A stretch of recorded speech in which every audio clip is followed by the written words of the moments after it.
Kargo kuryer müştəri rubrikasında kuryerdən danışıram. Biz insanlar adətən bizi yaralayan pis əməllərə yönəlirik, yaxşı əməlləri unuduruq. Negativ əməllərə fokuslanmaq kimi niyyətim yoxdur. Sadəcə məlumat üçün bunları bölüşürəm.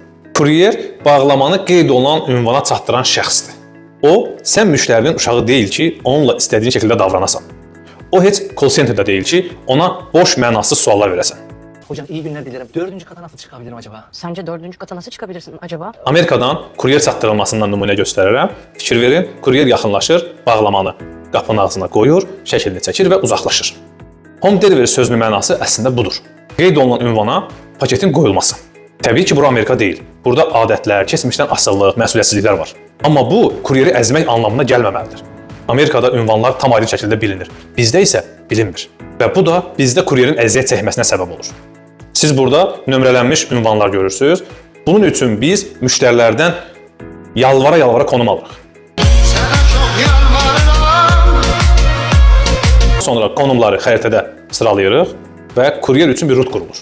Kuryerlə müştərinin konflikti nə zaman yaşanır? Kuryer müştəri ilə ünsiyyətə girdiyi anda. Təsəvvür edin, bir kuryerdə minimum 50, maksimum 150 bağlama ola bilər. Ortalama 100 götürsək, 100 nəfər birdən-birə hamı başlayır zəng eləməyə. Sizə nə baş verər? Kuryer iş görməyə bilər də, düzdürmü? Ona görə də müştərilər bunu nəzərə almalıdırlar. Kuryerə şərait yaratmalıdırlar ki, o işini görsün. Biz öyrəşmişik növbəni pozmağa. Ona görə müştərilər səbirsiz davranırlar ki, birinci mənə bağlamamı çatdır, birinci mənə çatdır və bu kuryerin işinə mane olur. Şəxsən mənə görə bu sistemdə kuryer müştərini gözləməli deyil, müştəri kuryeri gözləməlidir. Burada dayanırıq, amma düşünmək üçün.